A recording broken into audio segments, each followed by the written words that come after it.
사도 요한이 본문에서 부르는 그 음성을 한번 들어보십시오. 자녀들아 이렇게 부르고, 우리가 지금은 하나님의 자녀라, 그가 우리를 하나님의 자녀라 이렇게 부른 이유는 우리가 옛사람으로 출생한 것이 아니라 하나님의 영으로 새롭게 태어났기 때문입니다. 29절에서 말씀을 하지요. 너희가 그가 의로우신 줄을 알면 의를 행하는 자마다 그에게서 난 줄을 알리라. 자, 여러분, 여기에서 그에게서 태어났다라고 말씀을 하고 있습니다. 이게 너무나도 중요한 말씀입니다. 사도 요한이 이 말씀을 전할 때에 그는 매우 늙은 사도였습니다. 예수 안에 있는 은혜와 진리가 무엇인지 너무나도 깊이 있게 경험했던 그 사도가 오늘날 우리에게는 무엇이 반드시 있어야 하는지, 어떻게 믿는 자가 계속해서 자라가야만 하는지 가장 중요한 말씀을 우리에게 전해주시고 있습니다. 하나님을 아는 것이 가장 중요한 것이다. 모든 고통과 위험과 어려움과 고난과 비극과 낙심 속에서 하나님을 알고 있다라고 하는 사실이 가장 중요한 것이다. 나의 자녀들아 눈을 열어라, 이렇게 말씀을 해주시고 있습니다. 우리의 인생이라고 하는 것은 여러분, 이 땅에서 정말 열심히 무언가를 추격하며 살아왔습니다. 열심히 무언가를 우리가 추구하면서 살아왔지요. 여러분, 어떤 것 같습니까? 그러면 무슨 일이 일어나게 되지요? 우리가 그렇게 열심히 추구한 무언가가 우리를 계속해서 피해 가든지, 아니면 우리가 그 목표 한 발을 마침내 잡았다라고 하는 순간 그 결과물이 여러분 우리의 인생에 참된 만족, 여러분 그런 걸 주던가요? 우리가 그렇게 간절히 원했던 목표는 사실 돌이켜보면 우리에게 그렇게 중요한 것은 아니었습니다. 참된 기쁨이라고 하는 것은 우리가 하나님이 어떤 분이신지를 알고 그 하나님과 함께 동행하며 살아가는 데서 임하게 되는 것입니다. 그렇다면 우리가 어떻게 하나님을 알 수 있겠습니까? 여러분, 열심히 노력하면 하나님을 알 수 있습니까? 노력이 부족하면 하나님을 알 수 없는 것인가요? 여러분, 이 본문 말씀에서 너무나도 중요한 29절 말씀을 우리가 한번 바르게 이해를 해 보았으면 합니다. 너희가 그가 의로우신 줄을 알면 의를 행하는 자마다 그에게서 난 줄을 알리라. 여러분, 이 말씀을 위해서 보시게 되면 분명히 말씀을 하고 있습니다. 의를 행하는 자마다 하나님에게서 난 줄을 안다라고 했습니다. 다시 번역하면 바른 것을 행하는 사람들은 하나님에게서 태어난 사람들이다. 여러분, 이 구절의 의미를 더 분명하게 보기 위해서 똑같이 번역을 하면 이렇습니다. 하나님에게서 태어나지 않는다면 사람은 의를 행하지 못한다. 그러니까 여러분, 우리가 보게 되는 진실은 무엇이냐? 도대체 당신의 중생을 하지 않는다면 의로운 삶을 살 수 없다라고 하는 사실입니다. 새롭게 출생을 해야 비로소 하나님이 원하시는 의로운 삶을 살 수 있다. 여러분, 그 말씀인 것입니다. 이 세상에서 우리는 정말 다양한 사람들을 참 많이 만날 수 있습니다. 그 중에서 믿음이 없는 사람들, 그러니까 불신의 사람들이 너무나도 이 땅에서 선한 인생, 윤리적이고 양심적인 삶을 살아가기도 합니다. 마음이 참으로 넓고 사람이 정말 따뜻하고 사람을 잘 이해해주고 어려울 때에도 기꺼이 나서서 도와주는 그런 불신자들이 정말 많이 있습니다. 그래서 세상에 있는 많은 종교들마다 그 윤리라고 하는 것은 상당히 흡사합니다. 기독교 윤리와 크게 별로 차이가 나는 것 같지가 않습니다. 그래서 29절 이 말씀을 보면서 의를 행하는 자마다 하나님에게서 난 줄을 안다라고 할 때에 우리가 여러분 이 말씀을 어떻게 해석하고 싶은 유혹을 가지겠습니까?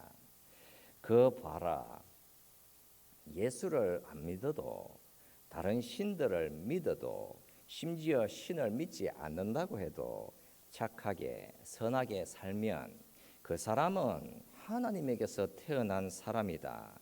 예수 믿는 자들보다 훨씬 더 낫다. 그들도 하나님의 자녀들이다 라고 담대히 선언하고 싶은 유혹이 생겨나는 것입니다. 이 말씀을 그렇게 보고 싶은 것이지요. 그래서 이 세상에서 의로운 삶을 산다. 즉 기독교 10계명의 윤리들과 세상의 다른 종교들의 윤리들이 그렇게 큰 차이가 없음을 강조하고 싶은 것입니다. 그러나 하나님이 성경에서 말씀하시고자 하는 진실은 여러분 어떻습니까? 예수로 새롭게 태어나지 않는다면 그 어느 누구도 의로운 삶을 살 수 없다라고 전하고 있습니다. 왜 그럴까? 여러분, 하나님은 다양한 규칙들과 법들과 윤리들을 주시기 전에 하나님이 기뻐하시고 원하시는 삶을 이미 정해 두셨기 때문입니다.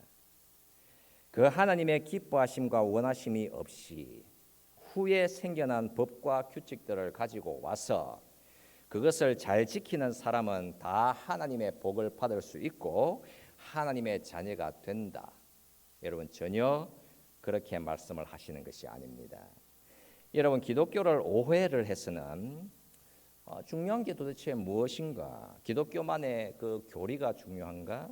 그런 게 무슨 소용이 있는가? 예수님의 위대한 가르침의 핵심을 알고 이웃을 사랑하면서 살면 되는 거 아닌가? 남들에게 피해 주지 않고 서로 도우면서 살면 되는 거 아닌가? 또 생각해 보면 예수를 꼭 믿을 필요조차 없는 거 아닌가?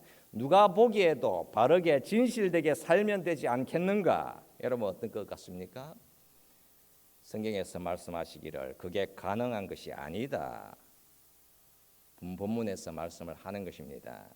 너희가 그가 의로우신지를 알면 의를 행하는 자마다 그에게서 난 줄을 알리라. 여러분 이 구절을 보면서 사람들이 생각하는 그 의로움이라고 하는 것이 그냥 선하게 착하게 살아가는 것이겠습니까? 그러니까 우리가 하나님을 아는 하나님의 자녀다라고 하면 그 하나님이 원하시는 의가 도대체 무엇인지를 분명히 알 수 있어야 하는 것입니다. 하나님의 뜻하신 것, 그분이 원하시는 것, 그러니까 사람의 윤리 체계, 법적인 질서 이런 것을 주시기 전에, 그러니까 여러분 이 땅이 창조되기 전에 창세전에 이미 하나님께서 정해 주신 것, 여러분 그게 무엇인지를 확인을 해야 하는 것이지요.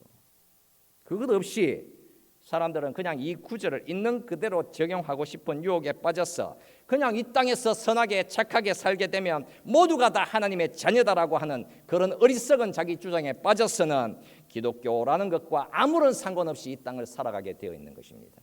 그렇게 일평생 속아서 살아가게 되고 있는 것이지요. 분명히 말씀을 합니다. 너희가 그가 의로우신 줄을 알면이라고 말씀을 했습니다. 그렇다면 기독교에서 말하는 그 의라고 하는 것이 무엇이겠습니까? 하나님이 원하시는 의, 여러분 그게 그렇게 중요한 것입니다. 기독교에서 의로움이라고 하는 정체가 무엇인지를 확인을 하기 위해서는 여러분 대체로 어디로 가야 하겠습니까? 산상설교로 가셔야 하는 것입니다. 예수께서 산상설교를 주시는데 마태복음 5장 6장 7절입니다. 사람들은 거기에서 무언가 상당히 윤리적인 무언가를 발견을 하게 됩니다. 용서에 대해서, 사랑에 대해서, 평화에 대해서, 가난한 자들을 돌보는 일에 대해서 그 가르침들을 보면서 사람은 이렇게 살아야 한다라고 그런 당위성을 앞세우게 되어 있습니다. 예수께서 산상설교를 주시면서 분명히 말씀을 하셨지요. 내가 율법이나 선지자를 폐하러 온 줄로 생각하지 말라. 폐하러 온 것이 아니요 완전하게 하려 함이라. 너희 의가 서기관보다 바리새인보다 더 낫지 못하면 결코 천국에 들어가지 못하리라 말씀하셨습니다. 마태복음 5장부터 7장까지의 그 내용을 보면서 의를 행하겠다라고 도전을 받을 수 있는 것이지요. 우리는 그 산상설교를 낱낱이 확인을 하면서 그 말씀이 지금 나에게 무언가를 요구해 들어오신다. 여러분 어떻습니까? 저와 여러분들은 다 흙먼지처럼 그 앞에서 부수어지게 되어 있습니다. 나라고 하는 사람이 그냥 해낼 수 있는 그런 성질의 것이 아닙니다. 즉 무언가 완전히 새롭게 여러분 출생을 하지 않는다고 한다면 그것은 여러분 수행 가능한 것이 아닙니다. 그러니까 여러분 의의 기준을 제시해 주는 그 산상설교는 우리들을 반드시 절망의 자리로 몰아넣게 되어 있는 것입니다. 누군가가 정말 잘한다. 그 사람에게 여러분 이 산상설교를 가져다 놓게 되면 그 사람은 두 가지 선택 앞에 세워지게 되어 있습니다. 아, 나는 안 되겠다. 나는 불가능이다. 여러분 그 절망으로 가든지 아니면 오 주님 다시 새롭게 출생하게 하여 주옵소서. 하나님의 초자연적인 간섭하심이 내 삶에 없다고 한다면 나는 불가능한 것입니다라는 그 고백의 자리에 놓아 버리시는 것입니다. 하나님이 율법과 윤리와 법과 명령들을 주시기 전에 하나님이 원래부터 정해 주셨던 표준, 하나님이 원하시는 표준, 하나님이 뜻하신 그 의로움이라고 하는 것은 하나님 자신과 같은 완전함인 것입니다. 그러니까 예수라고 하는 절대적인 표준을 그냥 거기에다 딱 세워 놓으신 것이었습니다. 그래서 저와 여러분의 인생에 사실상 기적이라고 하는 것이 일어나지 않는 한 우리는 절대로 하나님의 의를 행할 수 없습니다. 행할 수 있겠다, 가능할 수도 있겠다, 내 힘과 내 의지로라고 하는 사람들은 모두가 다 무너지게 되어 있습니다. 중생, 그래서 새롭게 출생하지 않는 한, 그러니까 하나님의 자녀로 새롭게 태어나지를 않는 한 우리는 하나님의 의가 무엇인지를 알 수도 없으며 그 의를 행할 수도 없는 것입니다. 가령 여러분 가난한 자들에게 돈을 주어라.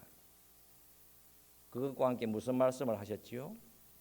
너희 왼손이 하는 것을 오른손이 모르게 하라. 아무것도 자랑해서 안 된다고 하셨습니다. 조금의 우월성도 나타나서는 안 된다고 하셨습니다. 자화자찬이라고 하는 성격은 단 하나의 모래알조차도 있어서는 안 된다고 하신 것입니다. 그러나 그렇다면 오늘날의 교회들은 어떤 것 같습니까? 다 자화자찬에 빠져서 살아가고 있지 않습니까? 죽여서는 안 된다. 분명히 말씀을 하셨지요. 그러나 거기에 머물지 않으시고 화내서는 안 된다라고 하셨습니다. 분노해서는 안 된다. 정말 점점 더 강력해지게 되는 것입니다. 적대감, 쓰라림 절대로 가져서는 안 된다고 하셨습니다.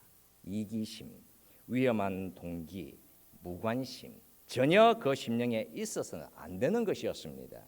그러니까 우리가 흔히 올바름 또는 선함, 의로움이라고 생각하는 것은 하나님이 성경에서 요구해 들어오시는 의로움이라고 하는 것과는 전혀 다른 것입니다.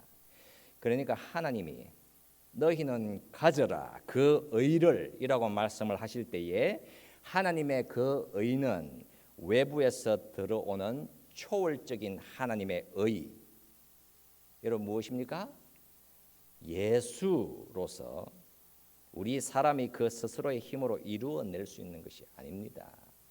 하나님으로부터 우리에게 주시는 것으로 우리의 성품과 마음이라고 하는 장벽을 완전히 다 깨뜨리시고 그 안에 새롭게 심어사 예수의 성품으로 예수의 사람으로 새롭게 태어난 의를 가리키고 있는 것입니다. 그래서 우리 사람에게서 나오는 혈과 육으로 선과 의를 이루어내려고 한다. 여러분 그게 무엇입니까? 그것은 기독교가 아닙니다. 즉 사도 요한이 말씀하는 의를 행한다라고 하는 것은 우리가 예수 그리스도로 새롭게 출생하지 않는다면 불가능한 것이다라고 말씀을 하고 있는 것입니다. 그러니까 하나님이 원하시는 의를 행한다라고 하는 것은 저와 여러분들의 새로운 출생을 의미하는 것입니다. 우리가 중생이라고 하는 다시 출생이 없다면 하나님이 우리에게서 원하시는 삶을 아예 여러분 시작조차 할 수 없는 것입니다. 즉 중생, 거듭남이라고 하는 것은 어떤 특정한 종교 단체에서 만들어낸 교리가 아닙니다. 그런 교리를 지지하는 특정한 종교 교파나 교단이 가진 특별한 것이 아닌 것입니다. 여러분 어떻습니까? 당신은 중생했습니까? 당신은 새롭게 태어났습니까? 그 질문에 여러분 곤혹스러워하는 그리스도인들이 정말 많이 있겠지요. 내가 다시 태어났던가? 내가 중생을 경험했었나? 그 질문에 그 필요를 내가 별로 느끼지 못한다? 내가 전혀 그 필요를 못 느꼈다 라고 한다면 분명히 중생하지 않는 것이 사실입니다. 나는 중생해야 해. 나는 정말 거듭 태어나야만 해. 나는 예수님으로 새롭게 태어나야 해. 오 주님 제발 좀 도와주시옵소서. 여러분 그 사실을 말할 수 있다. 그렇다면 이미 성령께서 그 심령을 만지시고 있는 상태인 것입니다. 사도 요한이 다시 우리를 지금 깨우고 있는 것이지요. 자녀들아 이제 그의 안에 거하라. 사랑하는 자들아 우리가 지금은 하나님의 자녀라. 주를 향하여 이 소망을 가진 자마다 그의 깨끗하심과 같이 자기를 깨끗하게 하느니라.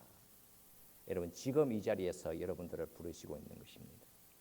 여러분 주의 자녀들이 완전하게 의롭게 산다 그렇게 말씀하고 있지 않습니다. 그게 가능한 것이 아닙니다. 주의 자녀들이 같은 죄를 동일한 죄를 늘 반복하며 살지요. 그래서 내가 중생하는 것이 정말 맞는가? 그러니까 죄를 지을 때마다 내가 중생한 것이 맞는가? 심히 고통스러워하기도 합니다.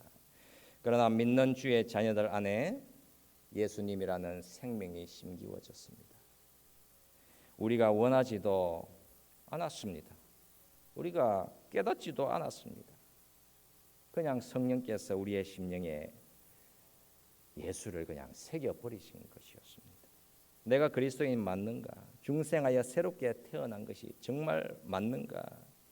성령께서 우리로 하여금 근심을 하게 하시고 이미 그렇게 근심하고 사모하는 마음을 주신다라는 것이지요.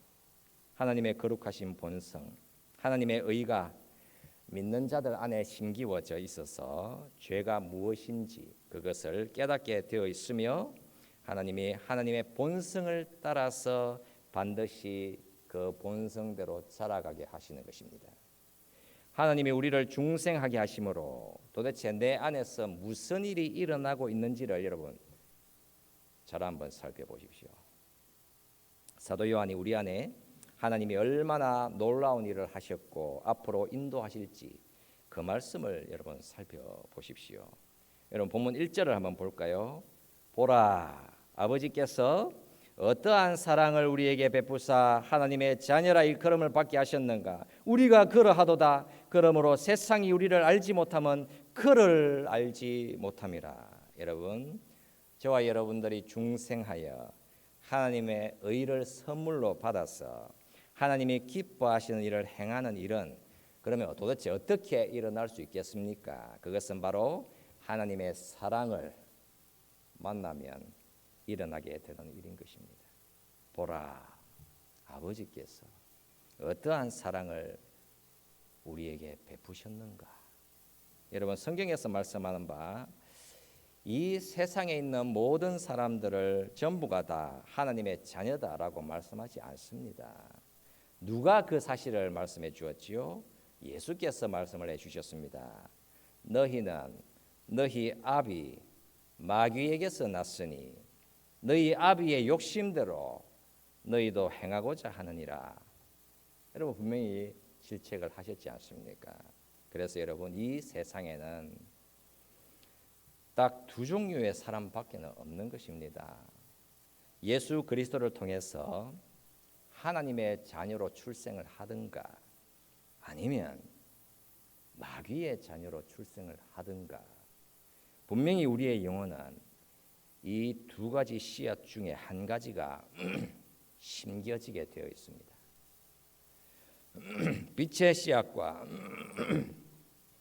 어둠의 씨앗이라고 하는 것은 반드시 그 효과를 내게 되어 있는 것입니다. 여러분, 이 둘은 어떤 차이로 우리를 데려가겠습니까? 그 영혼에 어둠과 사탄의 씨앗이 심겨져 있다고 한다면 반드시 그 심령에는 선포를 하게 되어 있습니다. 나는 올라갈 것이다. 나는 높이 오를 것이다. 나는 하나님과 같아질 것이다. 나는 반드시 내가 다스리고 내가 통치할 것이다. 여러분, 그 길이 사탄의 길이요 불의의 길인 것입니다. 그러나 예수님의 생명의 씨앗이 심겨진 주의 자녀들은 전혀 다른 길을 걷는 것이지요. 나는 내려갈 것이다. 나의 주 예수님 때문에 나는 낮아질 것이고 나는 섬길 것이다. 여러분, 이 차이를 볼 수 있겠습니까? 나는 나다. 내 인생은 내가 통치한다. 나의 주인은 나다. 어느 누구도 날들어 이래라 저래라 할 수 없다. 사탄의 씨앗이 산출해내는 길인 것입니다. 그러나 빛의 자녀들 어떻습니까? 나는 아무것도 아닙니다. 나는 섬길 것이며 나는 낮은 자로 살 것입니다. 주님 명하소서. 여러분, 그 길로 가는 것입니다. 하나님이 모든 사람을 다 창조하셨습니다. 그러나 사람은 분명히 두 가지 길 중에서 한 가지의 길을 선택하여 걷게 되어 있습니다. 하나님의 자녀가 아니다라고 한다면 어둠의 자녀인 것입니다. 우리 안에 무엇이 심겨져 있는지 분명히 그 무언가가 우리를 그런 사람이 되어가게 만들게 되어 있는 것입니다. 사도 바울이 갈라디아서에서 분명하게 말씀을 하시지요. 스스로 속이지 마라. 하나님은 업신여김을 받지 아니하시나니 사람이 무엇으로 심든지 그대로 거두리라. 여러분, 우리 앞에 너무나도 중요한 길을 놓아주신 것입니다. 우리는 정말 그런데 제대로 모르는 것이겠지요. 어떤 사람을 보면서 저 사람은 사탄의 자녀다. 그는 재생 불가능이다. 여러분, 죄인인 우리가 누구를 향해서 손가락질을 할 수가 있겠습니까? 하나님의 생명의 씨앗이 그에게 있다고 한다면 죽음의 그 마지막 순간에도 예수님의 손을 강력하게 붙들지 주님이 그를 붙들지 누가 알겠습니까? 아무도 판단하지 마십시오. 오히려 우리 자신이, 내 자신이 지금 어떤 상태에 있으며 어떤 길을 가야 하는지 우리는 더 깊이 있게 하나님의 말씀을 바로 이 자리에서 붙들어야 하는 것입니다. 여러분, 내가 중생했는지 내가 다시 태어났는지 어떻게 알 수 있겠습니까? 내가 정말 악한 사람이고 나에게는 하나님이 필요하다. 그 사실을 확신한다고 해도 중생은 일어나지 않는 것입니다. 우리 신앙의 선조들, 가령 여러분 종교개혁자인 마틴 루터, 철로역정의 존 버년 같은 여러분 아주 유명한 사람들이 있습니다. 여러분, 이들이 중생하기 전에 그들은 종교적인 열정이 대단히 컸습니다. 다만 그들에게 있어서 문제가 한 가지가 있었는데 그들이 예수라고 하는 복음을 깨닫지 못했다는 것이었습니다. 우리가 종교의 열심이다, 교회의 열심이다, 여러분 그 사실이 중생했다는 것과 같은 것이 아닙니다. 그래서 종교적인 사람들은 특히 조심을 해야 하는 것이겠지요. 종교적이다, 이 말만큼 위험한 말이 없는 것이겠지요. 열심히 교회를 다닌다, 그 사실이 그리스도인이다라고 하는 사실과 같은 것이 아닙니다. 기독교인이 그냥 종교인이 될 수도 있겠지요. 성경은 분명히 차이를 구별하라고 말씀을 하시는 것입니다. 당신은 종교적인 사람인가? 당신은 중생한 그리스도인인가? 여러분, 이 둘 사이는 다른 것입니다. 종교적인 사람은 어떤 길을 걷는 사람들입니까? 나는 확실히 이전보다 더 나은 사람이 될 것이다. 이렇게 다짐을 하면서 그들의 삶을 고쳐나가기 시작했습니다. 그들의 생활에서 분명히 잘못된 습관들을 제거하기 시작했습니다. 교회에도 나오기 시작했습니다. 성경 공부도 열심히 참여했습니다. 올바른 말의 사용, 행동을 제어하기 시작했습니다. 그리고 교회 공동체에 열심히 참여합니다. 그리고 자신을 겸손히 낮추며 살기도 합니다. 어떻습니까, 여러분? 중생한 것입니까? 아니지요. 그런 외적인 것으로 중생을 설명할 길이 없는 것입니다. 여러분 성경 본문 1절 말씀을 다시 보겠습니다. 우리가 같이 한번 읽어볼까요? 이번에는 1절 말씀. 자, 시작. 보라, 아버지께서 어떠한 사랑을 우리에게 베푸사 하나님의 자녀라 일컬음을 받게 하셨는가. 우리가 그러하도다. 그러므로 세상이 우리를 알지 못함은 그를 알지 못함이라. 아멘. 여러분, 지금 이 순간 이 자리에서 저와 여러분들의 영혼을 깨우는 소리가 지금 들려오고 있는 것입니다. 하나님께서 다시 말씀을 해주시는 것이지요. 그 구절이 영혼의 이 말씀의 시작을 보십시오. 여러분, 무엇이라고 말씀을 하고 있습니까? 보라라고 말씀을 하고 있지 않습니까? 무엇을 보라라고 말씀을 하고 있지요? 아버지께서, 하나님 아버지께서 여러분들을 위해서 어떤 사랑을 주셨는가, 여러분 그 사실을 보라고 말씀을 하고 있는 것입니다. 여러분 분명히 보아라라고 말씀을 하고 있습니다. 그 보라라고 하는 말씀은 무언가를 자세히 응시하여 자세히 들여다보는 것을 의미하는 것입니다. 그냥 물리적인 내 눈으로 무언가를 보라는 것이 아닙니다. 영의 눈을 열어서 이제 그거를 응시하고 바라보라고 말씀을 하고 있는 것입니다. 계속해서 그 사실을 주목해서 집중해서 분명히 좀 제대로 보라고 말씀을 하고 있는 것입니다. 아버지께서 어떠한 사랑을 우리에게 주셨는가, 제발 좀 그 사실 좀 보고 살아라. 다른 헛된 것만 보고 살지 마라. 그 말씀을 하고 있는 것입니다. 나만 보면서 살아라. 그 말씀을 하고 있는 것이 아니라 너에서 떠나서 이제는 제발 좀 그를 보라라고 말씀을 하고 있는 것이지요. 여러분, 이 사실이 얼마나 놀라운 일이겠습니까? 이 얼마나 압도적인 기적이 임한 것입니까? 여러분, 바라보라고 말씀을 하고 있지 않습니까? 보라고, 제발 좀 보라고. 여러분, 영어 성경에서는 그 보라는 말이 그냥 불필요한 표현이라고 그냥 제거해 버렸습니다. 그러나 이 단어 보라라고 하는 말씀이 없다면 하나님의 부르심이 무엇인지 알 수 없는 것입니다. 중생했는지 알 수 없는 것입니다. 중생의 길을 알 수 없는 것입니다. 하나님이 우리에게 어떠한 사랑을 주셨는가? 어떤 사랑을 주셨지요? 그게 왜 하필이면 십자가 사랑입니까?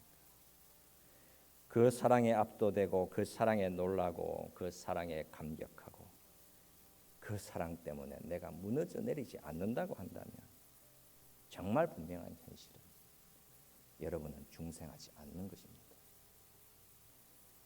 그 사랑이 없이 나는 불가능한 것입니다. 여러분, 그 처절한 고백이 없다면 우리는 아직 중생한 것이 아닙니다. 중생으로 안내하는 길은 우리가 다시 눈을 열어서 하나님이 우리에게 주신 주 예수 그리스도의 십자가 사랑을 바라보는 것입니다. 그 복음이 내 심령에 씨앗으로 새겨지는 순간, 그래서 마침내 아버지의 그 사랑을 보았을 때에 이제서야 내가 내 인생을 내 힘으로 인도해 나가는 것이 아닙니다. 누군가가 나를 막 욕했고 비난했다. 여러분 어떻습니까? 그 사실 때문에 사람들이 다리에서 뛰어내리는 것입니다. 자존심 때문에 나를 죽여버리는 것이지요. 그러나 어떻습니까? 예수의 생명이 새겨진 순간 아무리 누군가 나를 비난해도 그 사실이 나라고 하는 사람을 죽일 수 없는 것입니다. 내 인생에 근심이 임했다. 여러분 어떻습니까? 그 사실이 나를 파멸시킬 수 있겠습니까?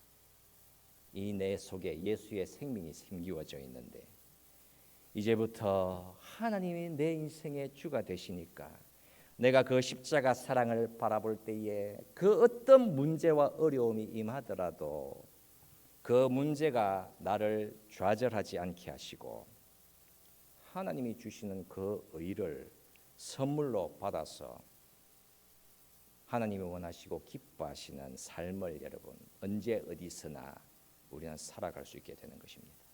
혼자 있을 때이든 아니면 같이 있을 때이든 차이가 없는 것이겠죠.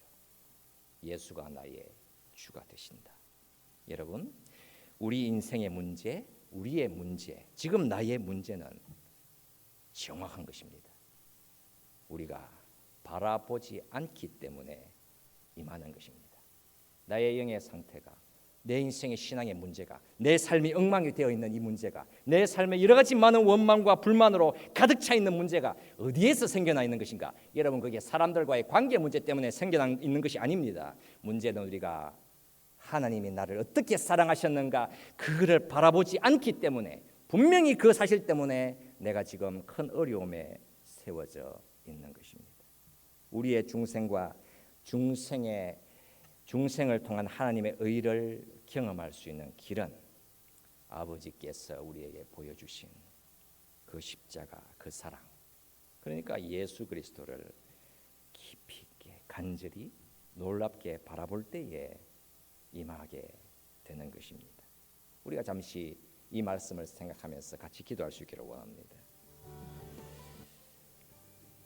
우리가 여러분 볼 수 있기를 원합니다.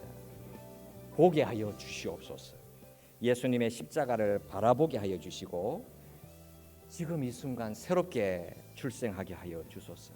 그리하여 하나님의 의를 받아서 이 땅에서 안식과 평강과 섬김과 기쁨과 소망의 길을 걸어갈 수 있게 해달라고 우리 같이 동성으로 같이 기도드리겠습니다. 함께 기도하십시다.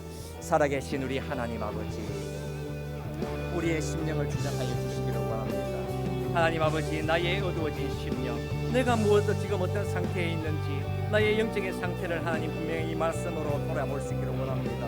하나님, 주의 긍휼하심을 우리가 사모합니다. 하나님, 예수 그리스도의 십자가, 그 은혜가 없이는 내가 얼마나 하나님의 앞에서 소망이 없는 사람인 것을 깨닫게 하여 주시고, 그 의를 붙들어 하나님 그 어디에서 하나님 휘둘러지지 않고 하나님의 생명, 그 의를 하나님 덧입고 그 의를 붙들고 살아갈 수 있게 하여 주옵소서. 하나님 아버지, 약한 심령들을 붙들어 주시옵소서. 하나님, 우리를 그냥 가만히 내버려 두지 마시고 하나님 구원의 능력으로 임하여 주셔서 그 생명을 우리에게 허락하여 주시기를 원합니다. 하나님 아버지, 좌절하거나